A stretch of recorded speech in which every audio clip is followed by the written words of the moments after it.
So this course is about how economics changed from being something called political economy in the 18th century into something we think of as modern economics in the 20th century. And what we do in this course is try to trace out how the theories about how the economy works have changed over that period.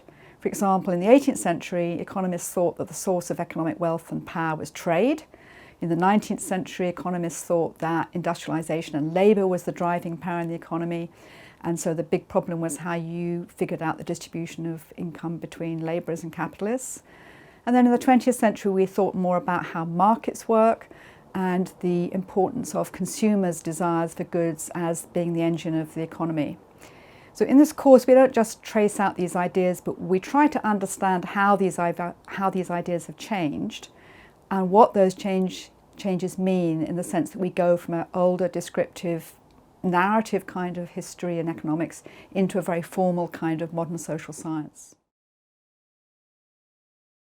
The most exciting thing from the point of view of the teacher is that I ask all the students to read what we call primary texts. That's the books written by the economists of the past. So students read a chunk of classic works in the field by Adam Smith, by David Ricardo, John Stuart Mill, Thorstein Veblen, John Maynard Keynes, Jan Tinbergen and so forth. So all the great economists, finishing up with some Nobel Prize winners. Now, not every student likes every text. Sometimes they find bits that are really boring, sometimes they find bits which are really exciting, some bits are just incomprehensible, some bits are unexpected. But at the end of the course, this is the thing that people really remember, is that opportunity to study the real words of the past economists, and that's what they come to value.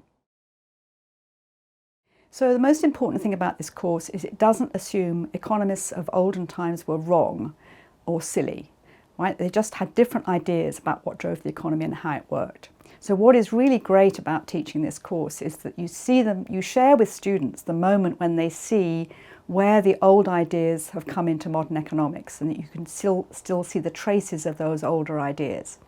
And that helps them to learn to compare the old ideas with the new ideas and see what's better and what might be worse and how one might think differently about economics. And that's important in thinking about the world today, because almost guaranteed in 25 years' time, economics will be different. In 50 years' time, it certainly will be different. So within your lifetime, if you're a student, the ideas we think are right now will almost certainly have changed.